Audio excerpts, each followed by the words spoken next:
Hello and welcome to another set of turns of Dominions 5. I'm the False God. We are continuing our game as Phaeacia on turn 28. Let's see what we've got. All right, we did some remote site searching. Miss. And this is nice. Isle of the Sea Fathers. 2 more water. The Sea Father itself is not going to be super impactful for us. We obviously already have water mages. Gift of Water Breathing could come in handy. And they are sacred, and we have not a ton of sacred casters. But I don't think, also an Earth Gem, I don't think that they're going to be worth us putting a 500 gold hard to defend lab underwater for. I think that that is just not what we're after. And then all of our arcane probing misses, which sucks. Micklin gets a new dude. We have a couple of battles.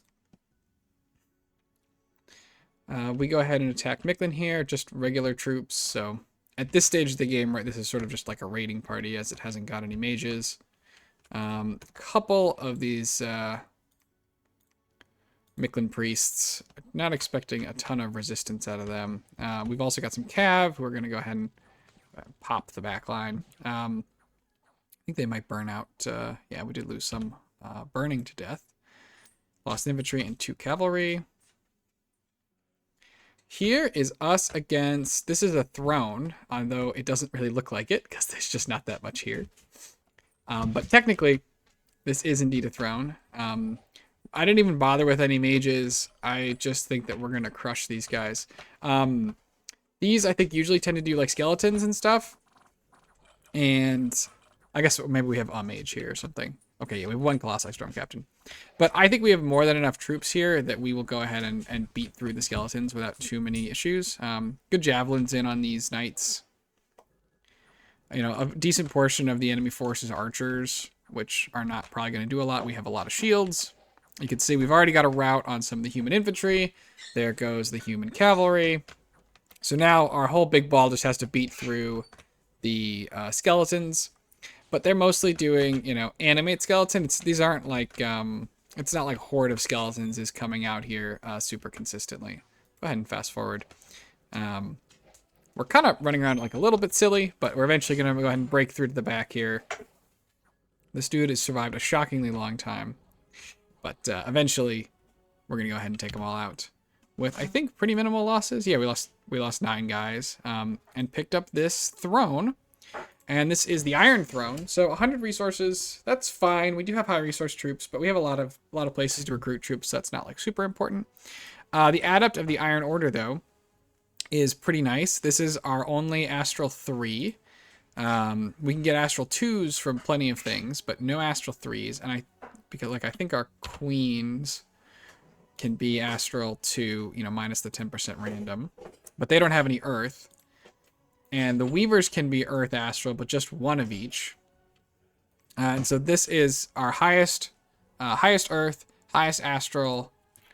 It is not a unique cross path for Astral Fire, but I think it is a unique cross path. Is it unique for Earth? No, it's not unique for Earth Fire either. These guys have got it. So the key part, though, is that it is going to be our best Earth and our best Astral for forging things. It's going to get us right into the crystal gear. So that's pretty handy. Check out the mercenaries. This is something that I could do a better job of. I did go ahead and bid the swimming men here. Is constantly checking the mercenaries, because you do get these wizards and these spellcasters that can be really helpful. Like if I'd managed to grab this this Iron Wizard, he could have gotten me right onto Earth 2, and then from there he could have made, you know, boots, or maybe I don't remember what he is. I don't remember if he's Earth 3 and Earth 2, but he could have been helpful. So should have been doing a better job of watching for that and not just sort of letting somebody else have him for free. Last fight is us in Micklin. Oh yeah, should probably watch this one. Attacking Micklin in Micklin. Unfortunately, there's, well, unfortunately for Micklin, there's nothing here. I think we're probably standing a little bit too close, just in the sense that the archers could have got our guys. Now they're a little bit larger. There's a nice little danger close thunderstrike. Thank you. Thanks, dude. But yeah, you can see there's nothing here. We're gonna go ahead and easily take this. We did lose 7 guys. I think all of them to friendly fire. So that's tough. Yis has also been permanently vanquished. That is pretty good news for us. We did not want excuse me. We did not want a strong Yis coming out of the ocean and wandering towards our nice moat. That would be very bad for us. So we're happy to have Pelagia go ahead and take that win. We do need to watch out, you know, Pelagia could like maybe teleport someone into our moat and then we'd have to try and kick them out and that could be a whole thing. But we also got 2 crab generals. And one of those crab generals, I think, has the shrimp. And so what we're going to do now is take the shrimp, plus we're going to get these mercenaries, I mentioned the swimming men, and we're going to try and take out these trolls who I probably have left here for too long. Probably could have done something about them sooner.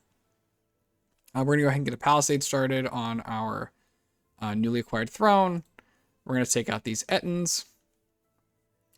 Besides that, we're going to go ahead and try and keep raiding up and into Asphodel, as well as these independents.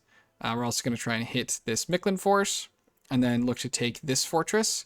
My current concern is I'm trying to... So Mictlan, I'm not that afraid of. Neither am I that afraid of Asphodel. What I want to do is try and secure as much territory as I can before Phalegra can come in on either side and sort of grab it. So that's why this is like, you know, we're sort of splitting forces. We're attacking multiple directions. It's all very greedy. But I'm just not that afraid of Mictlan or Asphodel right now. So that's sort of the idea there. Let's see. We're doing another Voice of Tiamat. Arcane Probing. Lab. So nothing too crazy on that front. Research-wise, we're headed up to Construction 6 to get those Lightless Lanterns, as well as obviously tons of other gear. But Lightless Lanterns on the steel ovens is going to really kickstart our research. So that's turn 28. Let's go ahead and jump into turn 29. Getting better at using the enter key. We did find a nice Rune of Air, which doesn't really do anything for us, unfortunately, underwater. But a Sweetwater Current is another water gem. Water is now our highest. Our gem income still seems terrible. Maybe I have like EA standards and I need to do more site searching, but it feels awful. We have some battles. We have us attacking 28 Eagle Warriors. They don't even have a mage though, or a priest, so it's I guess we can take a look, but it's a pretty sad affair. They're just gonna walk forwards and mostly get bopped. They don't even really make contact. Once again, I think all of the kills are friendly fire. Here we go ahead and attack into the villains. Here is the Ettin. No problems there. Here we have a battle. Asphodel attacked us with a vampire. A very, very messed up vampire. We have... I think this is just... It doesn't look like PD. Yeah, it's not PD. We have a Storm Captain here. But the vampire's going to land. Gift of Flight is not the move. Storm Captain. But ultimately, this vampire's not going to be successful. So we're good there. And then we go ahead and attack again into Asphodel and see just... I don't even think this is technically PD. I think this is just like free spawn. Yeah, it's not. It has no leadership, so it doesn't even move. In terms of unexpected events, Dominion of Growth and Fertility, Air Gems, Brigands, the ever popular Brigands. Unfortunately, this is not a very good PD type, so we don't have a lot of PD here. I'm trying to pretend that if it was a better PD type, I would have put more PD in. But in any event, we are unfortunately not successful, so we're going to go take that back from the Brigands. We finished a fort. We're starving here, which is bad. That's unfortunately something that we're going to make a lot of mistakes on, is starving.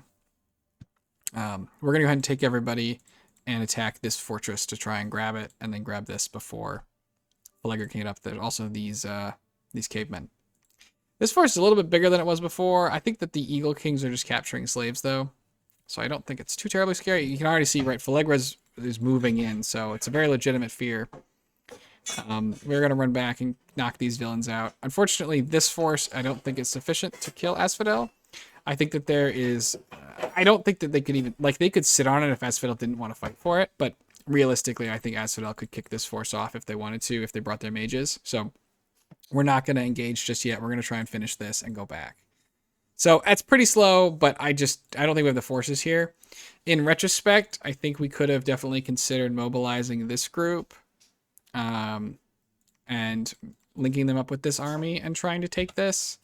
It's a little bit small. It kind of depends what's in here. The problem when we look at Asphodel, not score graphs, Pretenders, Asphodel, a lot of death, right? So they could do Horde of Skeletons forever. I don't know. I assume he hasn't got a ton of research, so I don't know that like relief is necessarily coming, but it could. They could do like relief, and then skeletons, and we're just never gonna break through the walls. So I don't think we're quite there yet with the forces we have in the vicinity. You know, maybe Phlegra will like move in and like knock their PD off and then get knocked off, etc. It'd be nice to get this. That would give us, you know, a big source of nature and death gems that we otherwise do not have access to. So. This troop is moving out. I think we're going to be consolidating armies here and then trying to move out, you know, from here and down. So that's also going to be faster than waiting for these. So we'll sort of see who gets there first. But let's see, any cool spells? Yes. All right, we're finally casting Trade Wind. I don't know why I forgot last turn. Because I don't think we didn't finish researching it this turn. It was just a whoops. But this is going to be huge. This is an extra 25% income in this province. It costs us 10 gems to get it started and then 1 per turn. We're putting a pretty good... So we're at 36. We put in 40. So we're going to get 30 turns worth. So this will be up until, turn 60, thereabouts. And it's going to give us an extra, 25% income, right? This province is 700 income. So it's like 175 gold, give or take, a turn for the initial 10 gems plus 1 gem per turn. So that's pretty darn great. Ton of extra gold we're going to have access to. Another arcane probing, Voice of Tiamat, building a palisades. I think we should probably be producing a lot more items here. I think I definitely sort of underproduced items at this stage in the game, but we are going to get there, so stick with me. We'll eventually sort of get that sorted out. Okay, let's jump to turn 30, and we'll probably call turn 30 the last video here.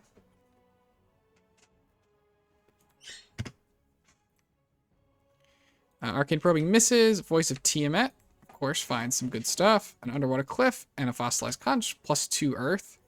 That doubled our Earth income. Which is very sad, which is great and very sad at the same time. Trade Wind goes up, awesome. Assassination attempt. Okay, only 1 assassin on the field, and that's the god. Now, so Earth 6, Death 6. So he's got a pretty good amount of natural protection from the Earth magic, and he is invisible because of his helmet, though he has no other items. He's also already cursed. And he has found one of our prince consorts with gems. So let's see if we can get this taken care of here. Again, he has no items. So it's certainly the Biden here, right? 44 damage. If he hits our guy, he's going to die. But we're making air elementals. And he's making skeletons. So hopefully the air elemental like tramples the skeletons, keeps him busy, and then we make another air elemental. I said unpause, please. Doesn't take that long to cast. So big elemental comes out versus 3 skeletons. Ray Skeleton's not like a super great spell. Obviously, he'd be doing a lot better if he had access to Horde of Skeletons. Our elemental goes ahead and chop right through all the undead, and it's going to start hitting this guy. So he has no shock resistance. Only 15 defense. He is large enough. He's not going to get trampled. But we're definitely starting to get some zaps in here. False Fetters. That's going to lower his defense, I think. Maybe. I have to double check. I thought False Fetters sort of messed with that. We'll fast forward a little bit, though. Desiccation. I'm not sure about that one. This Air Elemental just got shrunk. He got absolutely whopped by the Bident. Down to 118. Started at about 130. Another 46. 18, a huge hit there. 15 down to 84. Picking up, he's stunned now and has a chest wound and a never healing wound. So it's going to be a lot easier to hit him. And we can keep, hopefully keep shocking him. Now here's the problem. Where are you going? Where are you going? No, stop. Turn around. We're now in melee. I guess because he fatigued out, he's like, yeah, you know what? I'm headed into melee. He's stunned though, so we still have a chance. He's down to 47 HP, and then he routs from fear, and he makes it off the field. And this goofball lives with 32 HP.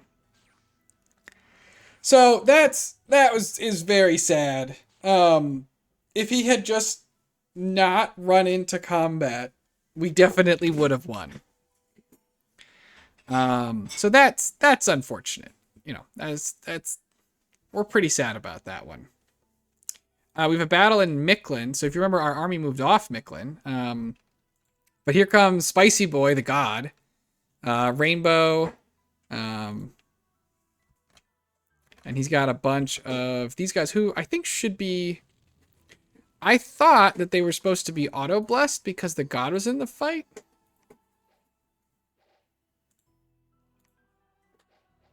Instead, somebody had to cast Divine Blessing. I must have misunderstood how that works.